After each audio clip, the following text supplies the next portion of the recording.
আজ সারাদিন অনেক বৃষ্টির মধ্যে খিচুড়ি তো করেছি, কিন্তু প্রতিদিন তার খিচুড়ি এতটা ভালো লাগে কিংবা খাওয়া উচিত না, এটা তো অনেক ভালো খাবার। এই জন্য আজ একটু ডিম হালকা করে অল্প ঝোল রাখবো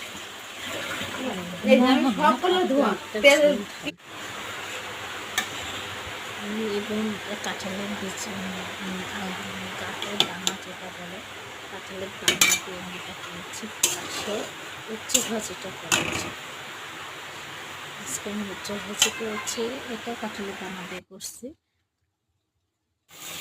আর ডিমটাও